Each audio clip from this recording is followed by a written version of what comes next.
Welcome again, everyone, to today's webinar on PhotoVision. Today I'll be going over the features of PhotoVision and how to get your renders displaying as you would like them to.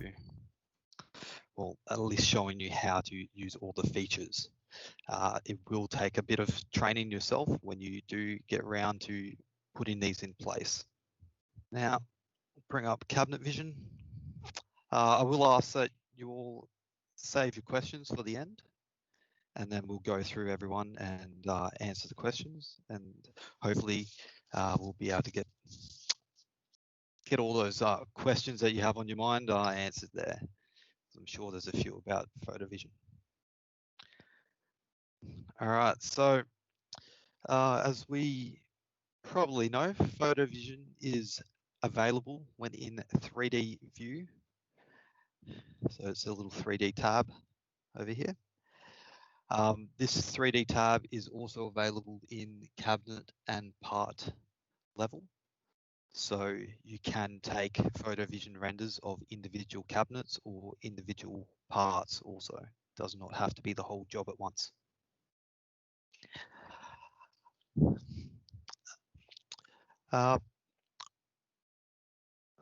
So it's the PhotoVision tab at the top.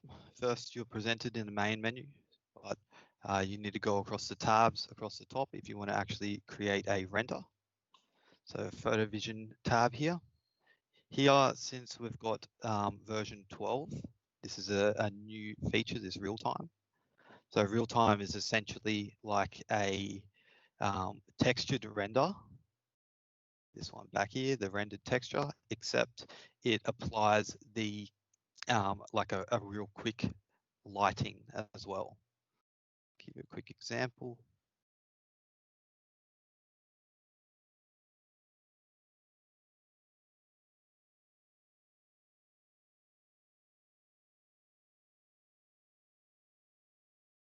As we can see, there's shadows that are emitted right now.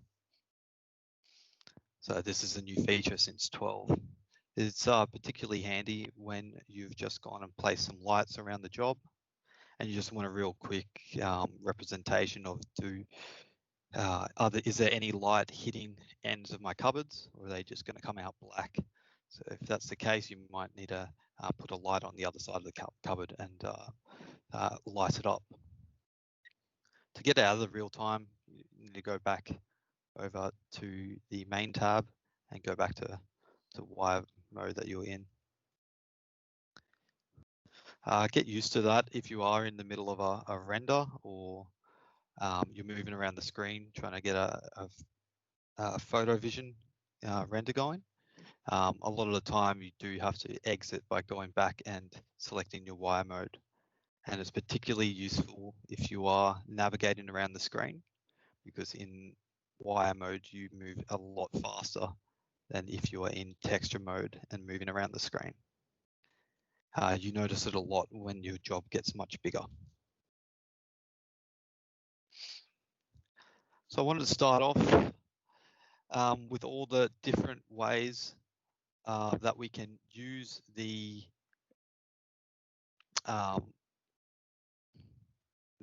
lights, like how we can apply lights into PhotoVision. So, oh, sorry, I'll keep going along this tab here. So real time, that's the one with the shadows. And then we have advanced and architectural, and we've got preview and full of both of them. So advanced is a more basic render, so it does not apply reflections as much. You can't do, if you had a mirror, you would not see our reflection in the mirror if you used advanced. Though architectural, this is as good as it can get. So we've got a preview and a full architectural, which will take into place all of your lighting effects and reflections of the job.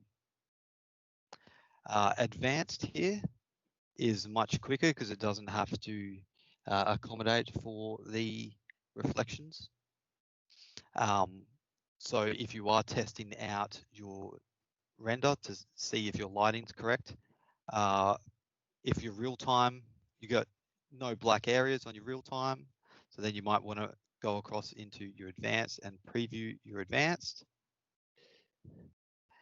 And then it'll get you a slightly better representation of where all your lighting is coming from. And from there, you would want to make some adjustments because you don't want to go ahead with a architectural, pretty much either a preview or a full architectural because they are quite time consuming. So you don't want to go through with one unless you're pretty sure that it's going to come out all right.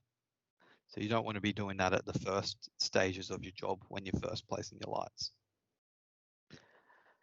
We've got another few options across here, which is pretty much rendering in a cartoon, hand-drawn, or hatch view as well, if you are wanting to find something a bit different. We've got a few options across the left here on this tab. So we've got our camera, which is simply the position of your camera angle. It's particularly helpful if you have a closed room with a ceiling on it. You can't see through the ceiling, so you do have to go into camera mode. You usually get met with quite a small screen, the minimum window size, but you can expand that out to make it a bit easier to work with here. To move your camera around, you do need to grab that little camera picture, this little icon here.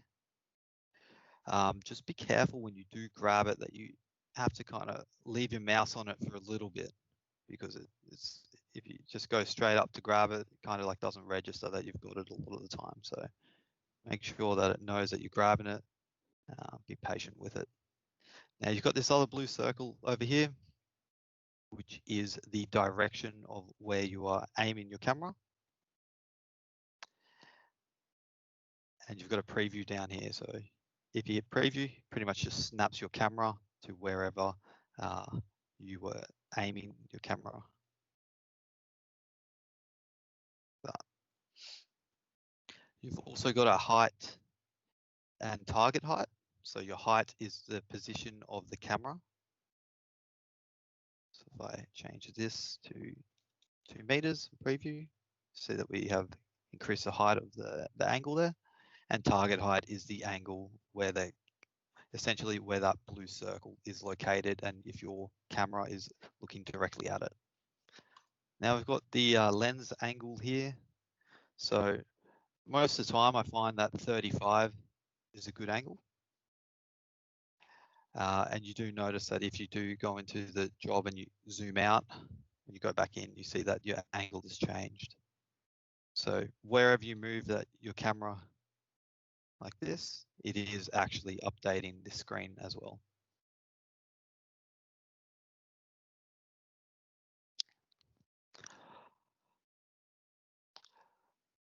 Now we've got finishes, textures. We're going to pass on lights for a bit and we'll go through all the methods of placing lights shortly.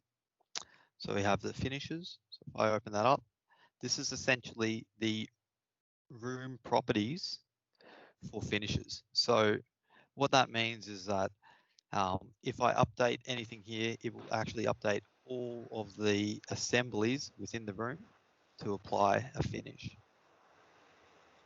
I grab another couple assemblies, place them there. That's a rose one. Go into the finishes. We see that our assembly exterior, which is our doors here, if I change that in the one place, we'll see that all of them are updated there.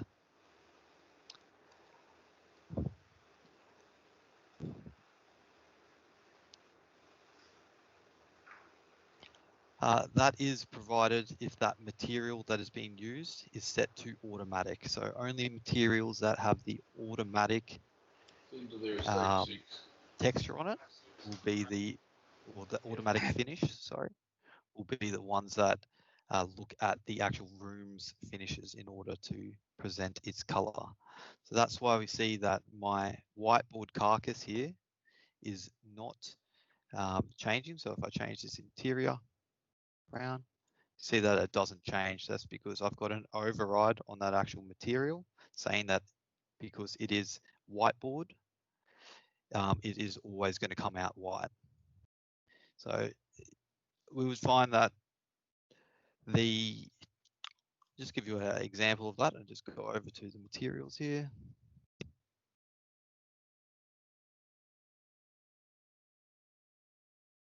And we see that my HMR white that my carcasses were made out of, its finish is set to a hard value color. So that means that this material will always come out with a finish of white, whatever is applied here. So if I had any of the other materials making up my carcass, it would be referencing the room's finishes instead of its own material finish.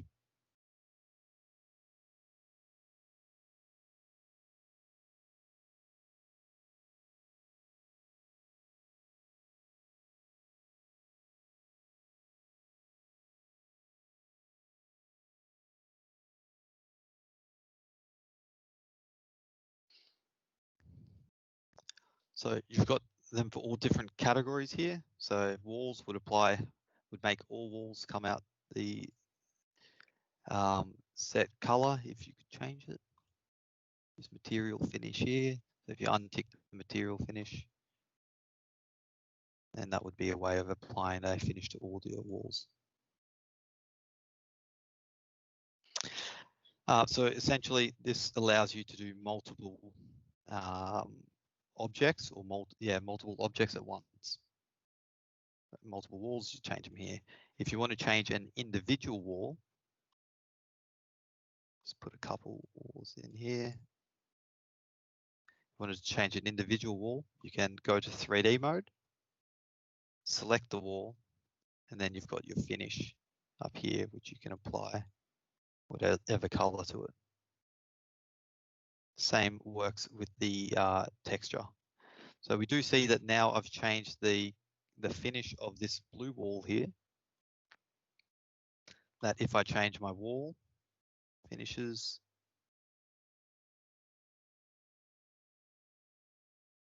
it does not affect the blue wall. That's because the blue wall now has its own individual override on that color.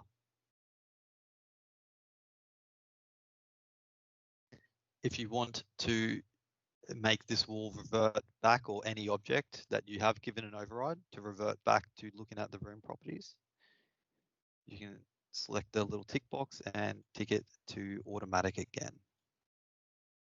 Now, when I change my color, it will follow suit.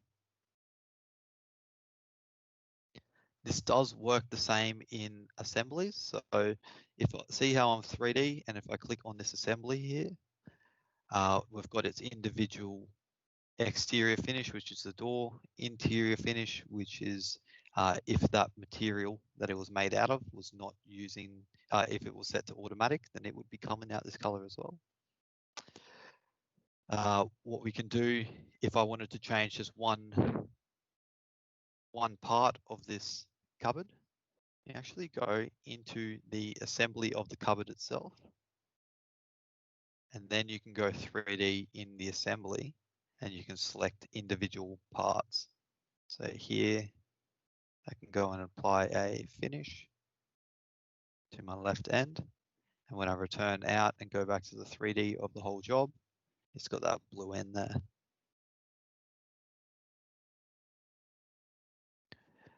So finishes are essentially just a flat color. They can be injected into textures. So finishes and textures, they work with each other.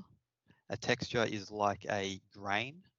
So in textures, you could set up the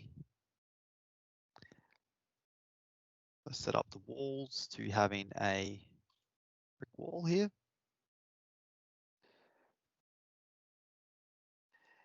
And it's got a finish as well. So even though the texture is brick and the finish here currently got white, but if I give it a color,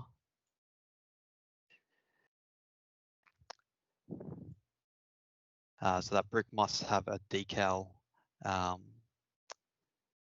override on that texture. I'll just do another example, but with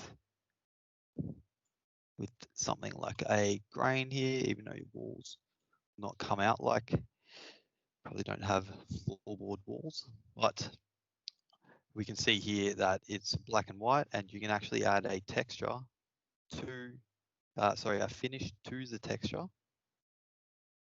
And so then you could represent that you have like a particular type of grain, like a tight grained bit of board, but then you have your different stains of timber, like so.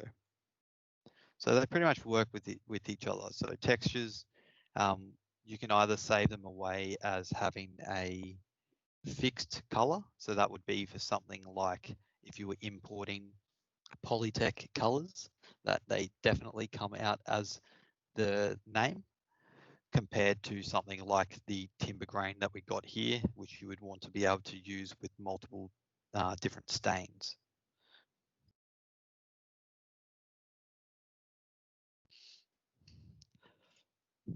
I'll go over a little bit more on the finishes and textures. So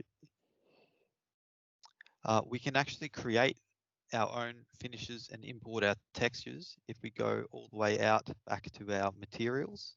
So you have to exit the job. Here in material, you've got up the top, finish type and texture. So you finish here. This is a list of all of those colors that we saw just before. You can make your own if you want using the red, blue, and green sliders, and if you know the color ID as well. Some companies provide the color ID, so you can actually go and add them in yourself. So this would just go and add them into that list that we saw before.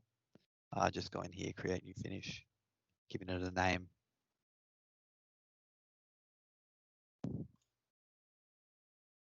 Then we have our textures. So our texture manager here.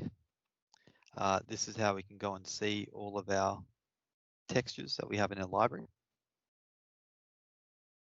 So you can import your own textures by first selecting the category that you want to place them in. So I'll show you what happens if you don't select them. So if I go texture here, and if I try and hit new, it's not letting me do anything. That's because this is not active until you select a category of which you are going to place the texture into. We've got that import texture here. You get another little window that pops up.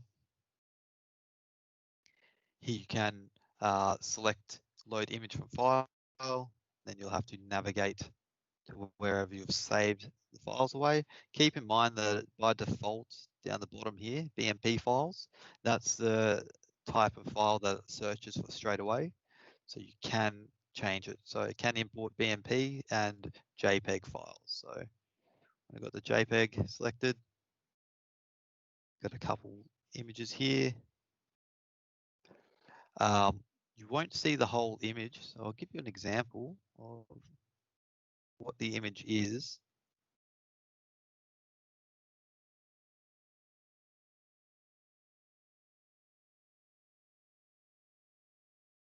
So I actually got Mona Lisa image there, but you can't see the whole thing. You can only see maybe a little bit of the corner there, is all that this little display here, but it is actually containing all of that image, so don't worry. So here we can type in the name that we want to import.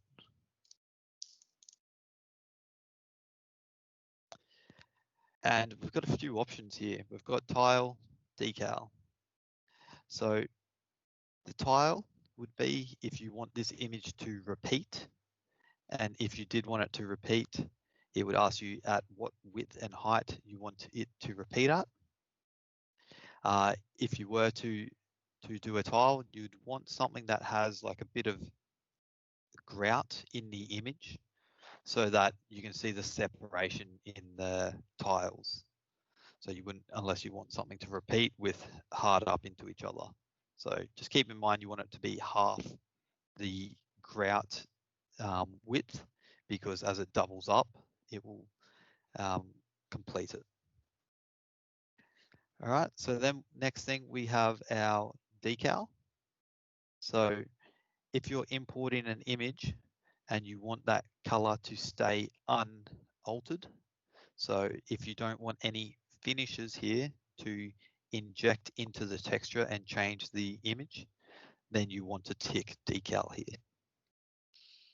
If you are importing, say, just a grain that you want to be able to apply different stains through the finishes, then you would not tick either of those. So for this image, I'm going to select my decal and hit OK.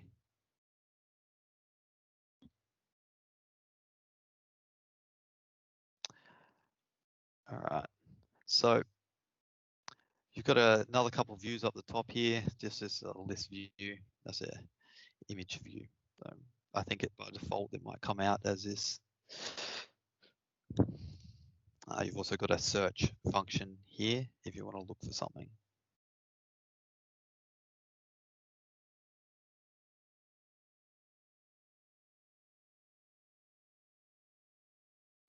Lastly, we've got our finish types.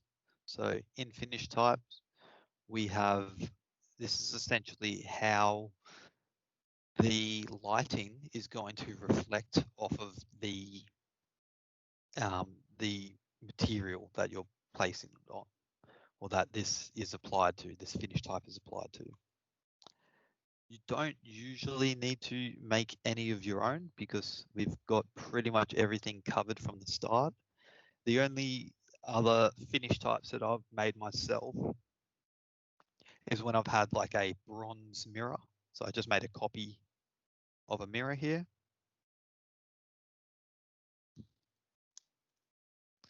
I call it bronze mirror. And here you can put you can go through and actually like apply a little bit of a color to it. So it reflects with a bit of color. This here is just a preview. So you have to come through and alter the diffusal and the ambient. Like if you want it a bit less light coming through, you can go through the slide bar. This here is just what color you'll actually see. There's a little like preview window here.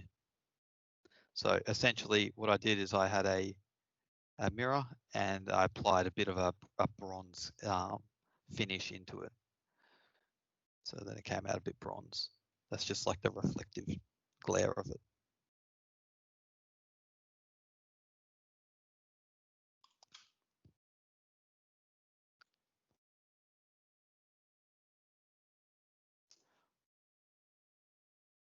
I'm going to go back into a job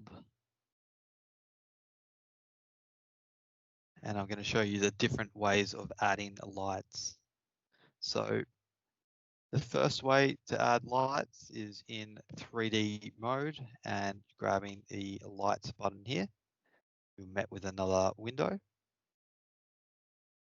Feel free to expand it. You can zoom in and out on this window. Straight away, when you get into your lights, you will have a orange sunlight in the bottom corner. You can't drag that and move that anywhere, unlike the other lights where you can move. But this light is essentially the entire screen. Like it's not coming from this one point, but whichever direction that you move the light in, it's as if it's coming parallel from every aspect, if that makes sense there.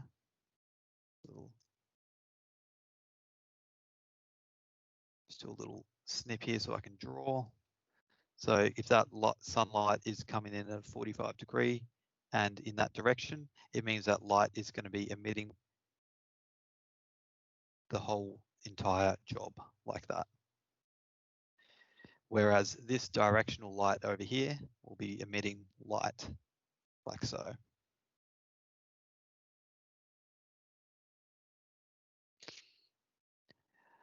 You have, while you have the light selected, you can enable it, turn it on or off. And then also you've got your different colors. So it's come from the sunlight, has like a slight tinge of orange to it, or yellow, compared to the white light. So white light is pretty much what I find to be the best to use as most lights, unless you're trying to actually have a certain lighting effect come in. I find that the white light is the best for, it's the easiest to handle. Then you've got a brightness slider here. So you can click on the plus or minus button, or you can drag it to be a little bit more accurate. Cast shadows or not. So that would say if this light, when it hits an obstacle, if that obstacle will emit a shadow, compared to just lighting everything in that path. Next up, we've got this vertical little section here. So because down when you have it selected, you can actually grab that little pointer and move it around, and that you see here it's changing the horizontal angle. So if you want to change the vertical angle, you can just hit the little dots there. If I can't see it and it's like right down the bottom and I can't move around, what I can do is I can actually just change that to like a 90-degree, and then I can move it around. Wondering why that. I've seen that a few times on me. It doesn't happen all the time though.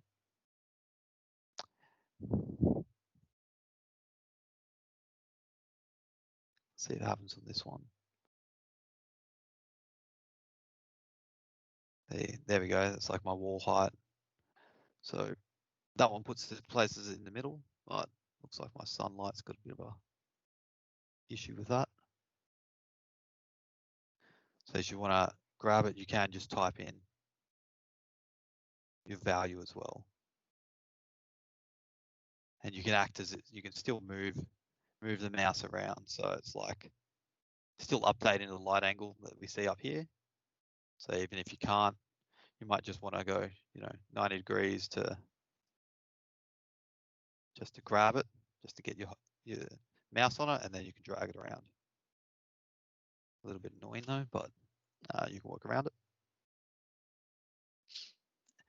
Up the top, you've got this light editor. So this here is essentially saying like a different lighting situation. So you can go and create new lighting situations, like so that would be like all of your lights that you add in through this lights here. You can kind of just save that configuration.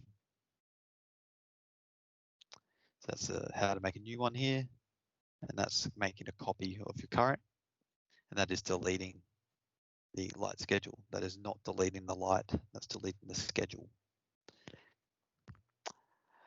These are just zoom in and out,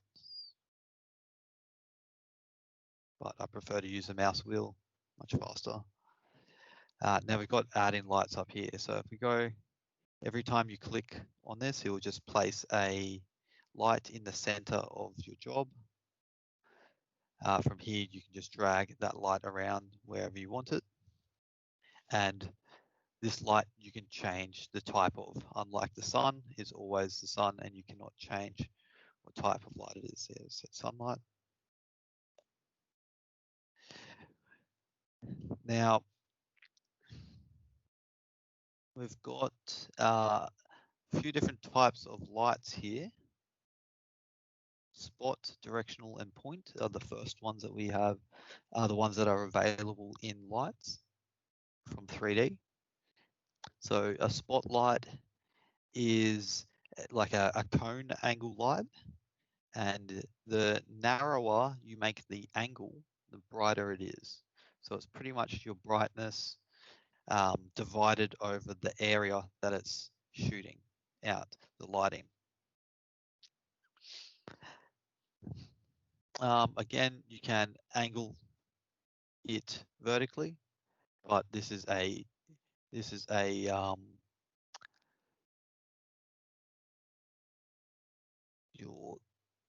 your spotlight's kind of good for like shining light through something, so like through a window or opening.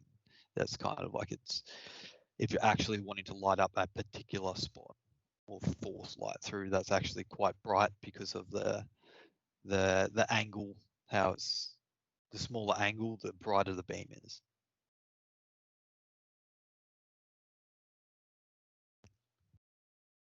So next off, we have a directional. So that's this one over here, directional that we see that's selected. So a directional light is like a wide parallel beam of light. So again,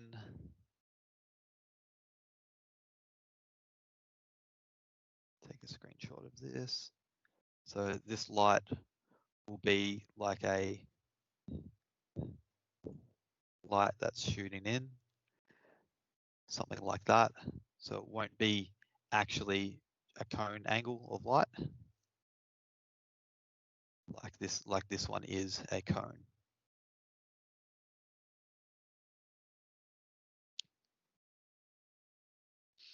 It doesn't matter where the directional light is placed in the scene, only the direction it is pointing. So it's pretty much like acting kind of similar to the sun. So the shadows appear as if it's far outside the room. So that's as if this light is coming from far outside the room, and the light does not go through walls here. So if you want a light to shine through walls, grab your positional light to shine through walls and openings. Grab another light. So this one here is a point. So this is the most common form of artificial lighting that we'll use. It most accurately simulates a light bulb, and it emits light in all directions. So that's why we see when we do a lot of renders that we see that the ceiling has a bit of a halo on it. That's because these lights do shine back at the ceiling, like in all directions.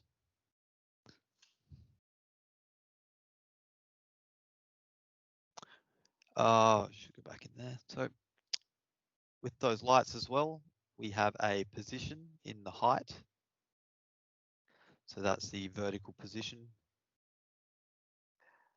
Any angle, so that is this here for our spotlight is like the cone angle. So that would be like emitting out. If I give you a real quick little, hopefully turn that sunlight off.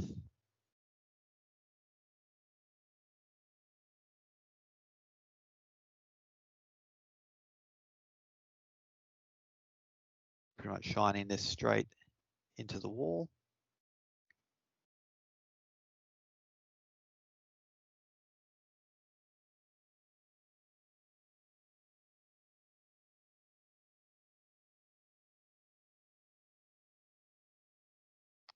And no light so far. Enabled, yes, yes, yes. I did find a little bug that gets a little bit annoying actually. Is if the light was positioned on the left-hand side of the wall, it didn't come up.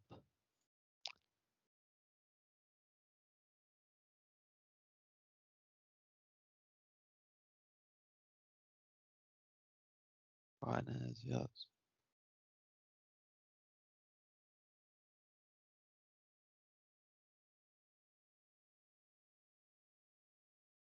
Essentially, I would imagine that I should be seeing a cone coming up there. Can't see it in any of my renders. I have found a bit of an issue with a few of the lights. So when I'm doing my lighting, I mostly am using the directional light to light everything up, and then I'm using the actual objects. So I'm just about to show you the objects. So objects can be placed on the job. So they're ones that you can actually select just like you move your cabinets around. So if you're in plan view or elevation view and you right click and go add light, here we've got a few types of lights. So spot, just like we had before. If I grab that one, you've got your brightness slide bar, your soft and sharp slide bar, and your angle again. If enabled, if it's turned on or not, if it's casting shadows, what color it's coming out. It always, for me, always defaults as incandescent. So I just always change it to white light. So I find that works best for me. Geometry, this is supposed to follow like the size of the light bulb, but I have not found that this makes any difference. So if I just grab hit OK, and then I place it, I'll just show you a little thing that I found. So I'm not sure if this happens to you guys or not, but if the light is placed over the left-hand side of the wall, like in the first quarter of the wall,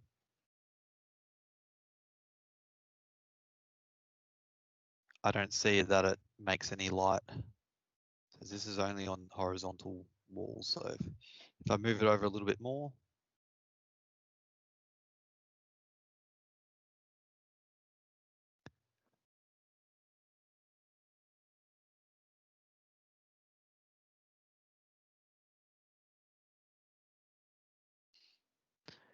so it's like that first section of the wall doesn't seem to register lights for some reason. But this does not happen if the wall is drawn vertically like that.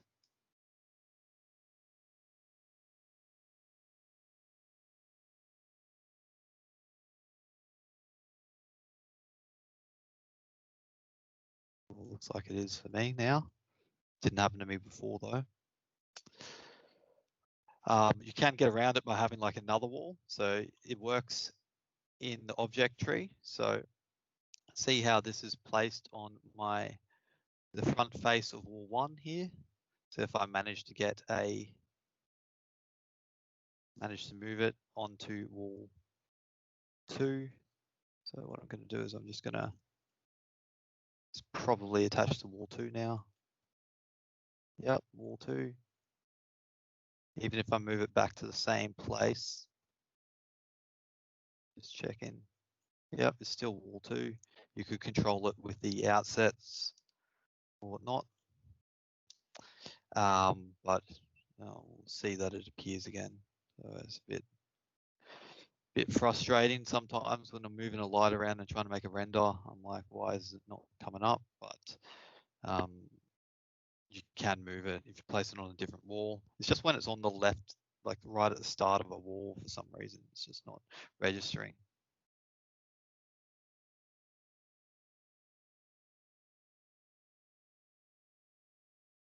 Okay, so back on the right click. So right clicking on the background, add lights. There's your other options of adding lights. So I find this one works. This is a lot easier to control because you end up getting your light where you can copy paste, change anything about it, and then copy paste it around. And also, if you go into open a new room, what we find is that the lights here on the 3D, I found that they deleted even though they were in different rooms. So I found that that happened. If I add a light here, go back to room 1.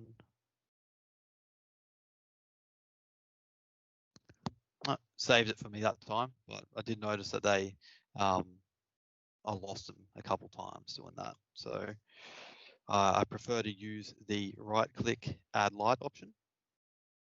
And so here you can actually like kind of grab them and move them around. You can right click on, go to properties, and it brings up the options again. And you can move them all around like you do your cabinets here. All right, so that was a spotlight. Next in the list is a bulb. So a bulb is similar to a spotlight, but it emits even more light upwards. So it's a complete sphere in how it emits its light. So it's pretty much like you would add a bulb if you were actually making if you had like an actual object that you were adding, you wanted light to come out of the bulb of an object, then you would go into it. So if I just give you a little example, so if I had a Planit object here, maybe get like a desk. There we go, like a tall lamp here. You could double click into it. So I would want there to be a bulb light in here and place it on the actual bulb, and that's why it would be the most realistic. So I can actually do that through when you're in here, you can again right click and add light, and there you can add your lights. So that's how you can put them in an actual assembly instead of just in the room. Next in the list is a tube. So tube is very useful. I find that this is the most appropriate if you're doing an LED light strip. So you probably don't want maximum brightness. You want to dim it down a little bit, make it soft. So soft means like the edges of your shadows. So if it's sharp, you've got like real sharp edges of shadows. Soft, it blurs. And then when you hit OK and place it here, you can control the length of it by normal means.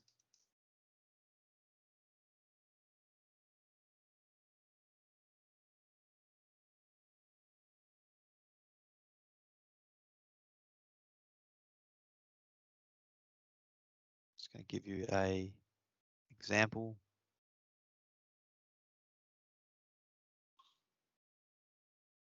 We see that it's like a complete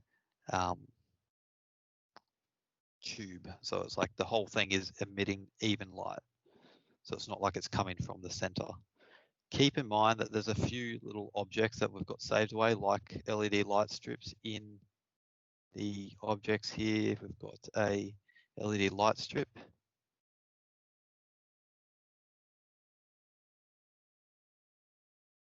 And that thing there does not have a tube light in it. So if you wanted to actually add a tube light in it, you could do that. But as we see here, we zoom in, each of these lights are their own little type. So it's a little bulb light sitting in there, and they just repeat.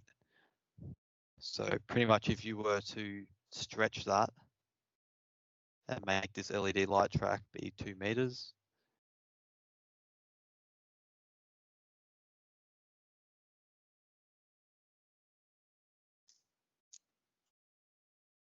you see that all the lights are now evenly spaced, like further apart. So it wouldn't really be appropriate. You'd want to use this tube light. That's the one you want to use. Or you could edit that object and put a tube light in it and give the tube light formulas. You probably can't do it through here, but if you gave the object tree, if you went into object tree, you'd be able to give it the formulas in there using the equations.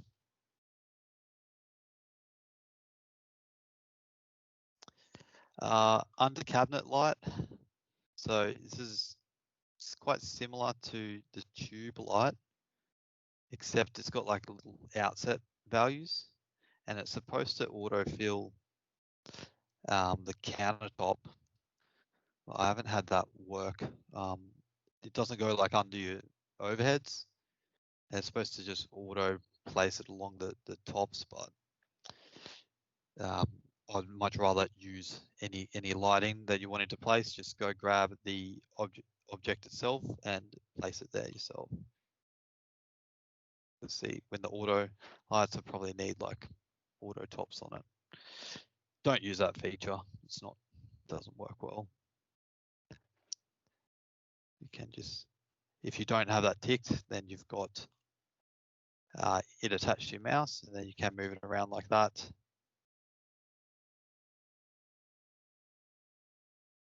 So it should be coming up at, I think it's got a set height, but that might be right under my feet height and my cabinet's upper units, which would be 750.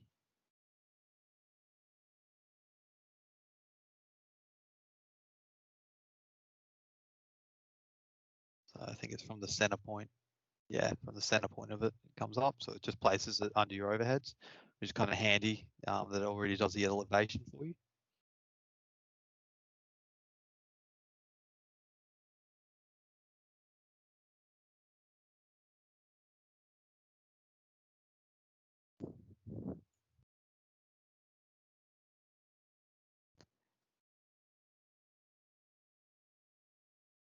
Pretty much the same thing. So one of them's just going under the cabinet, one of them's going at your feet level. So they'll be on top of your overheads, but it's the same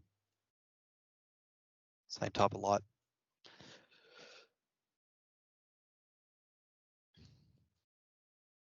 Okay, so I'm just going to open up a job.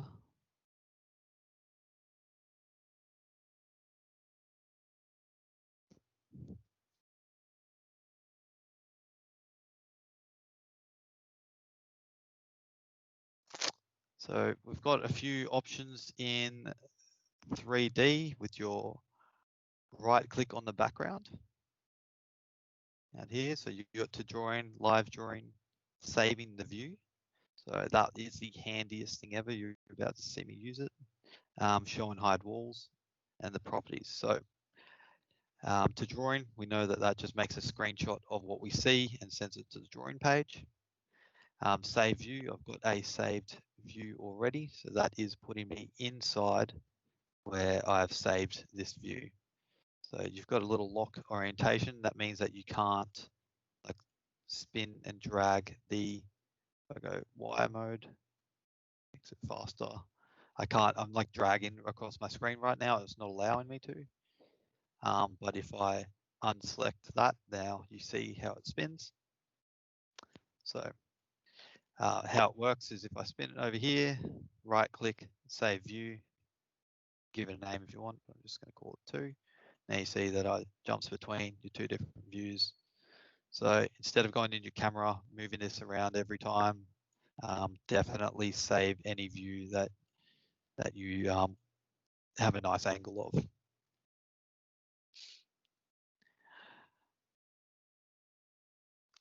Okay, so I made a little render. Takes a bit too long for us to put a few different ones here. I was trying a few different settings. Hopefully you can see the quality all right. So the finish type of this top here, you see that it's got a bit of reflection on it. So nice polished top, looks pretty good.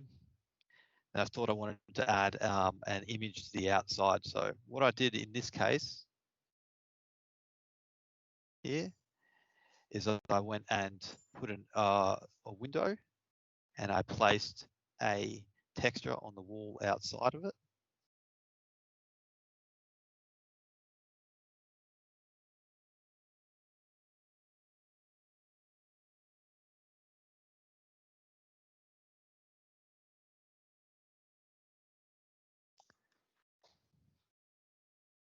See, I've got a texture there for outside, but that doesn't have to be the way that you do it each time. So what you can do instead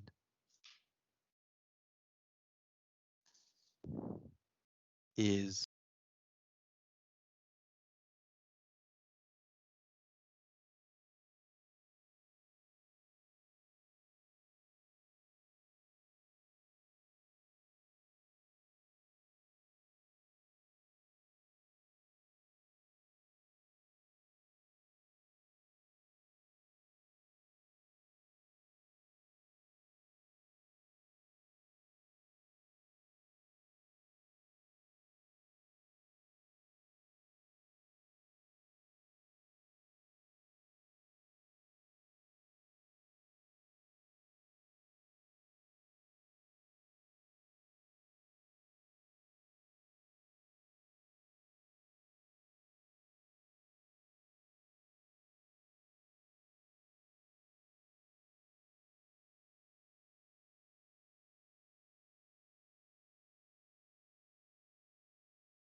most of the time with the rendering.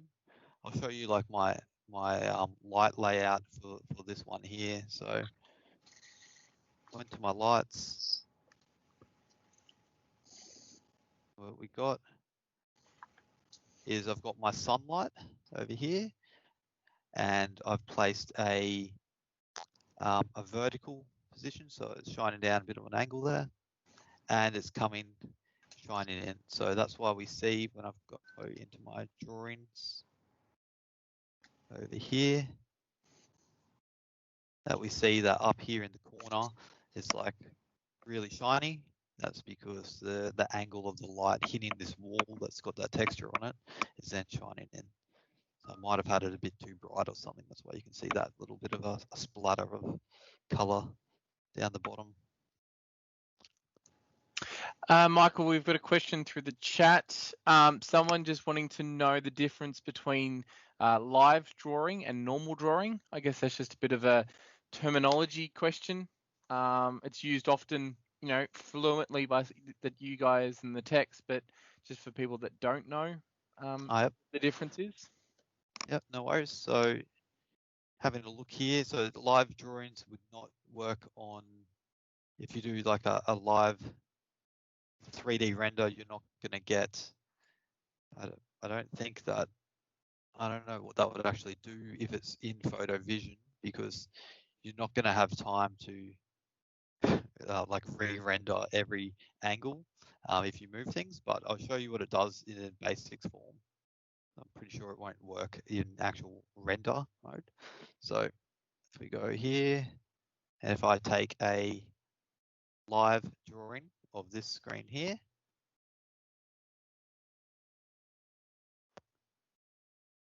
we see that that is the image that I get. Now if I go back to my room and then I actually alter something about it, like I go, oh, I want those two walls gone. When I go back in the drawing, you see that they have updated. So that is compared to, I'll show you alternatively, this is a static drawing here, to drawing.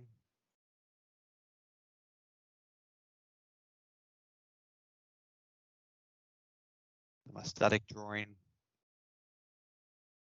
and then if I alter something about it, deleting that left wall, I go to my drawing page, it's still the same. It is not live, it is a static drawing. This will not work for renders. I think if you did a live drawing, a live, send to live drawing from a 3D render, I think it would just be the exact same as a normal normal send to, because it's not going to have time to, it wouldn't be able to auto update with a full render. There's another one in the chat. How do you center your room each time before you render? So the centering room is not really going to matter about the render. All the center room does is it places the rotational point of your 3D in the middle. See how right now I'm rotating right in the center of the room? That's all it does. So it's just like where you move the screen around. I might try and give you a little example. I go and put it in a new room. If I draw walls out over there, and I spin it around, you see how it's like spinning significantly, like really big. Now if I go center room and go 3D, it's spinning from the middle of my total area that I've drawn in. That's the difference.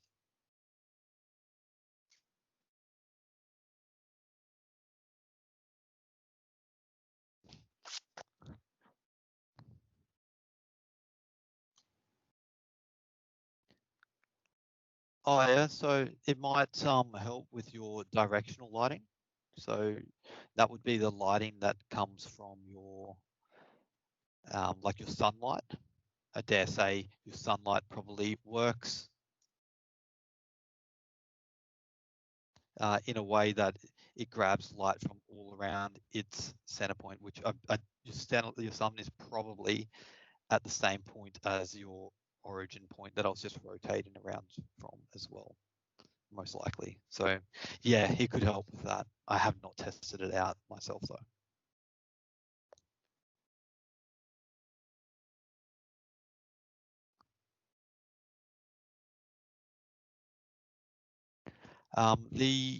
I will let you know though, guys, like see how I've got a fair few little lights going on the job. Each light that you add in increases the render duration time that it takes to complete. So don't just add extra lights in willy-nilly if you don't require them. If you want to save some time. Also, I found out that sometimes people have a really big job, and the PhotoVision, it has to render the total size of the job. Oh, here's something. If you're rendering like the whole job and it's a big render, I find if you're going to go through and do a PhotoVision 3D full architectural, so the best quality one that you can do, I would highly recommend saving your job, closing Cabinet Vision, opening it up again from scratch. This way, you see that you've got, like on your task manager, you've got a memory here, and each time that you do a render or do some actions, this memory fills up, and rendering fills up the memory, so you can fill up the memory if you're just doing like a render after render. So before I do any full architectural, I would close Cabinet Vision completely, open it back up again, and then go ahead with the render. That will give you the most chance of success with it, because I have had it like fall short a few times for me, and that's because I did another render in the meantime, like prior to it.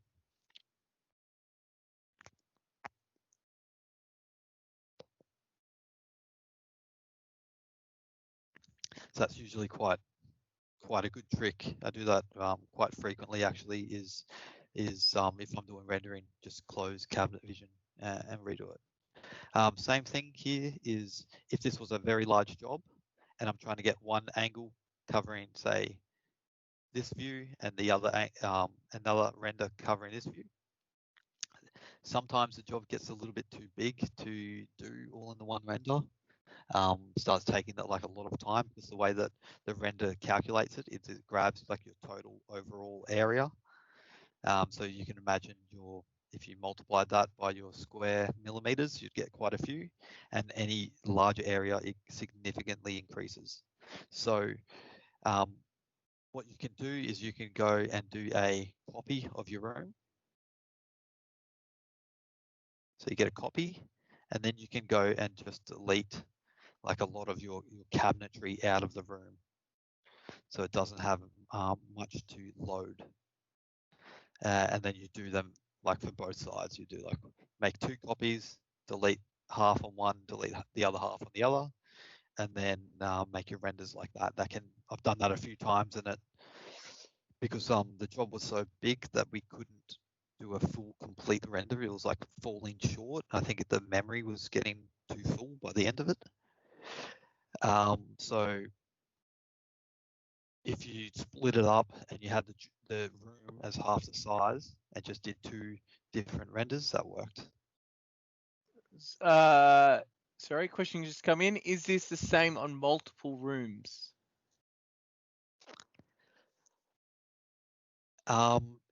By that, struggling to understand what you mean by multiple rooms there. So not by, like, if you have multiple rooms, it doesn't fill up the memory, but it's just the individual room when you're making the render is how it scans what it needs to render.